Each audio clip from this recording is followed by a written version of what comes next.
Hi there, hope you are doing fine. आज हम पढ़ेंगे क्लास 6 इंग्लिश एनसीईआरटी हनीसकल की यूनिट 6 का चैप्टर द वंडरफुल वर्ड्स।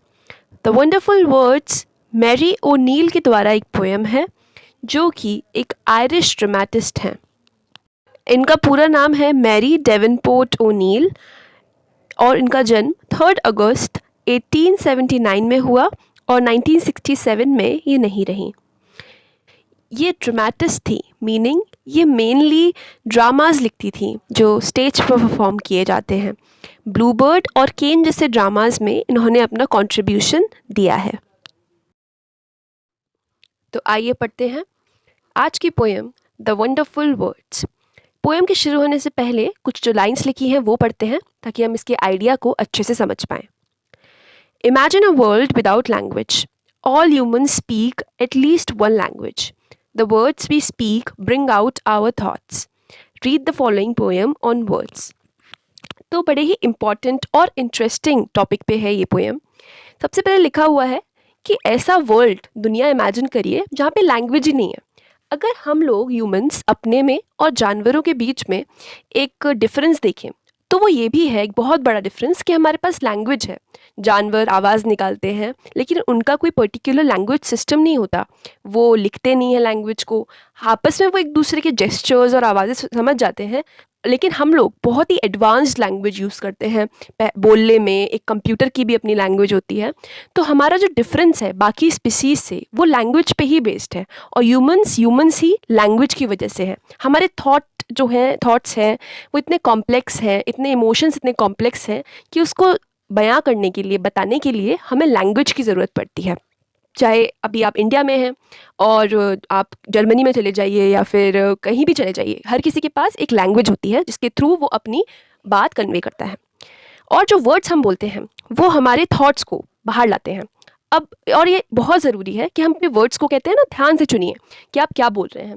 और जो इंसान बहुत ढंग से अपनी बात बता लेता है वो बहुत इंप्रेसिव लगता है और उसके पास अपने थॉट्स के लिए सही वर्ड्स होते हैं तो वो बहुत क्लियर साउंड करता है और कहीं ना कहीं वो दूसरों को भी इंप्रेस करता है और अपनी लाइफ भी ज़्यादा अच्छी बना लेता है। तो उसी आइडिया के बारे में ये पोएम है। आइए पढ़ते हैं।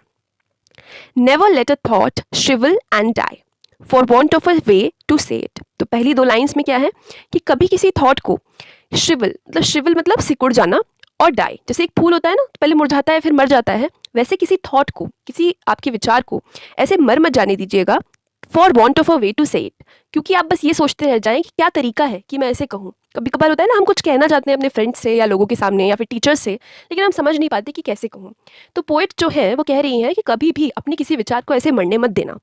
For English is a wonderful game and all of you can play it. English क्या है, अब वो पर्टिकुलरली कौन सी लैंग्वेज की बात कर रहे हैं इस पोएम में, इंग्लिश की, जिस भाषा में हम ये पोएम पढ़ रहे हैं।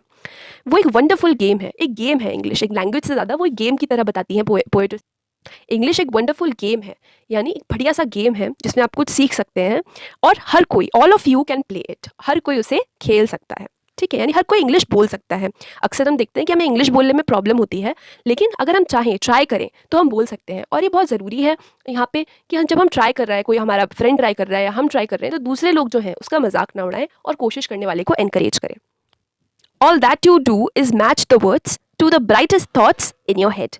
अब पोएट जो है वो बता रही हैं कि आपको क्या करना है, बस all that you do is match the words. आपको अपने वर्ड्स को मैच करना है, यानी मिलाना है किससे, to the brightest thoughts in your head, यानी जो आपके थॉट्स सबसे ज़्यादा ब्राइट हैं, होता है ना शाइनी थॉट्स से, सबसे ज़्यादा जो स्ट्रॉन्ग थॉट्स हैं आपके, उससे आपको अपने वर्ड्स को मैच करना है। अब अगर आप ऐसे बोल दें कि झांसी की रानी was a very good woman, तो लोगों को समझ में नहीं आएगा कि कैसे गुड थी, क्या था, किया था, लेकिन आप कहें she was a very brave warrior, so आपने अपने थॉट्स को एक सही वर्ड और सेंटेंसेस में ढाल दिया, तो वो बात आपकी बिल्कुल निकल कर आई।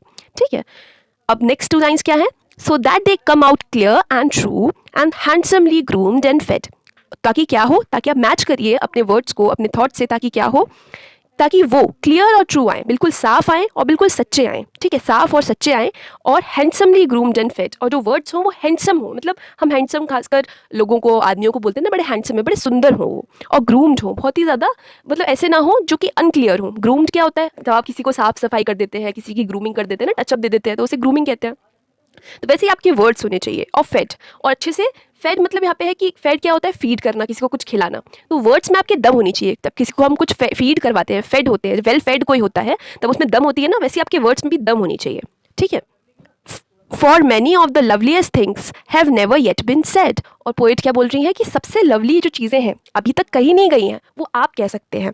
तो सबसे लवलीस्ट थिंग्स जो बोली जानी चाहिए वो अभी तक कही नहीं है, इसलिए आपको बोलना है उन्हें अच्छे से। Words are the food and dress of thought, they give it its body and swing. कितनी सुंदर बात है कि वर्ड्स क्या है, फूड और ड्रेस है थॉट की।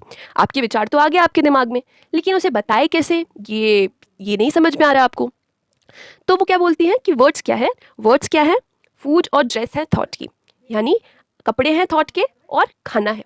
आप थॉट को जो कपड़े पहना दोगे वो वैसा ही बन जाएगा, और जो खाना खिला दोगे वैसे ही बन जाएगा। इसलिए कहते हैं ना कि अच्छी लैंग्वेज का प्रयोग करना चाहिए। जो लोग गाली गलौज करते हैं या फिर कुछ भी बोल देते हैं पिक्चर में देखकर या यूट्यूब पे देखकर या इंटरनेट पर देखकर, तो लोग कहते हैं ना कैसी लैंग्वेज हो रही है। तो यही रीज़न है कि आपसे कहा जाता है कि अच्छी लैंग्वेज का प्रयोग करो, कहीं से भी कुछ उठा मत लो, क्योंकि आपके वर्ड्स जो अंदर जाएंगे वही आपके थॉट्स को बनाएंगे, और जो थॉट्स हैं वही आपके वर्ड्स में फिर से तब्दील होंगे। तो एक साइकिल की तरह चलते हैं, जो चीज़ हम अंदर डालते हैं वही हमारा थॉट बन जाती है और फिर से वो नए रूप में और किसी और रूप में निकल कर बाहर आती है। तो आपके वर्ड्स का आपको बहुत ध्यान रखना है। दे give it its body and swing, यानी वो उसको अपने बॉडी देती है और स्विंग देती है।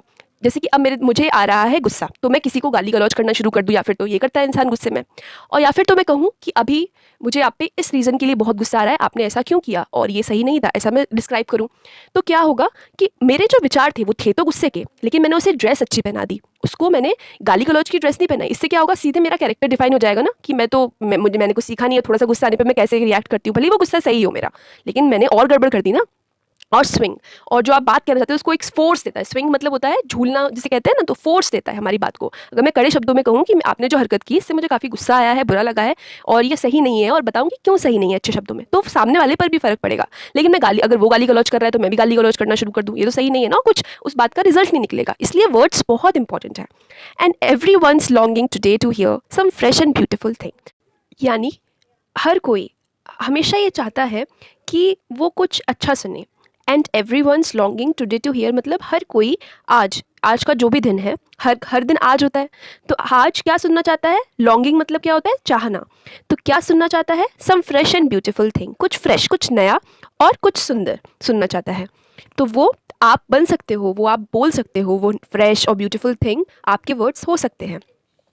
But only words can free a thought from its prison behind your eyes. Words ही तो हैं जो कि आपके विचार को फ्री कर सकते हैं, आज़ाद कर सकते हैं। किससे, from its prison behind your eyes, जो उसका प्रिजन है बिहाइंड योर आइज। बिहाइंड, हमारे आइज के बिहाइंड क्या होता है, हमारा सर, यानी हमारा जो ब्रेन है। हमारे ब्रेन में थॉट्स होते हैं, लेकिन वो हमारे ब्रेन में ही कैद रह जाते हैं अगर उनको सही वर्ड्स ना मिले। वहीं सही वर्ड्स उनको आज़ाद करा देते हैं, यानी हमारे मुंह से जब सही वर्ड्स में हमारे थॉट्स निकलते हैं तो हमारे जो विचार हैं वो फ्री हो जाते हैं। May be your mind is holding now a marvellous new surprise. और हो सकता है, मे बी मतलब हो सकता है कि आपका माइंड क्या होल्ड कर रहा है इस टाइम, अ मार्वलस न्यू सरप्राइज। हो सकता है एक बहुत ही बढ़िया सरप्राइज, एक आपको सबको चौंकाने वाला सरप्राइज आपके थॉट्स में जो है वो हो आपके दिमाग में।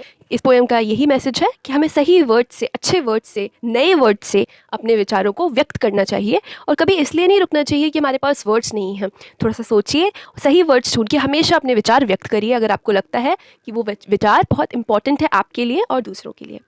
तो ये थी मैरी ओनील की बहुत सिंपल सी लेकिन बहुत ही सुंदर और deep poem, the wonderful words. I hope आपको ये समझ में आई होगी। अगर आप कोई और चैप्टर समझना चाहते हैं तो कमेंट करके मुझको बता सकते हैं। साथ ही आप लाइक ज़रूर करिए इस वीडियो को अगर ये हेल्पफुल था। फ्रेंड्स के साथ शेयर भी कर सकते हैं, और रेगुलर अपडेट्स के लिए इस चैनल पर आप सब्सक्राइब ज़रूर करें। Thank you, have a nice day. अगर आपका एग्ज़ाम है तो all the very best, and most importantly take care.